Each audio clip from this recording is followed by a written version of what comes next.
ওর মায়ের বাপ বিশ্বাস করো ভাই, নতুন নতুন যখন আমার মতো পোলাই পান বিদেশ আইতে চায় তখন বাপের টাকা থাকে না।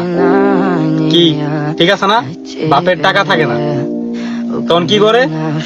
মায়ের গোষ্ঠী বাপের গোষ্ঠী তাদের কাছে যাইতে হয় টাকার অভাবে। কিন্তু কি বলে তারা, আমার কাছে তো টাকা নাই, কিছু টাকা ব্যাংকে রাখছি, মাস শেষ হলে 10-20 হাজার দেয় ব্যাংকে থেকে। তোমার যদি লাগে তাহলে নিও, সমস্যা নাই, মাস শেষে কিছু টাকা দিলেই। এরাই গো আত্মীয় স্বজন।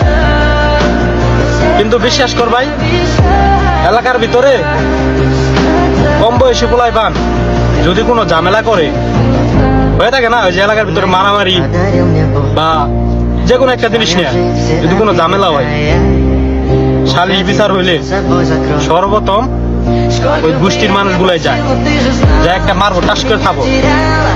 মানে কি বলে, তুই আমার গোষ্ঠীর লোক হইয়া এই কাম করছো, এটা আমার গোষ্ঠীর বদনাম হইতেছে না? তুই বুঝছ না যে আমার গোষ্ঠীর বদনাম হইতেছে?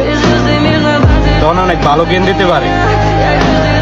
কিন্তু বিপদে করে একটা বার যাও, তখন সুদ লাগবো। আর ভাই, এইসব মানুষের কথা কোনোদিনই ভোলা যাইব না।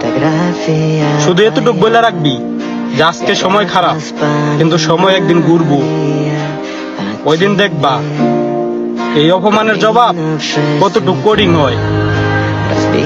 মনের ভিতর জিদ রাখতে হইব, বিদেশ তুই আইবি, যে কোনো ভাবে আইবি তুই, কিন্তু ওইসব মানুষের কথা বলা যাইব না, এই যে এখানে রাখতে হইব।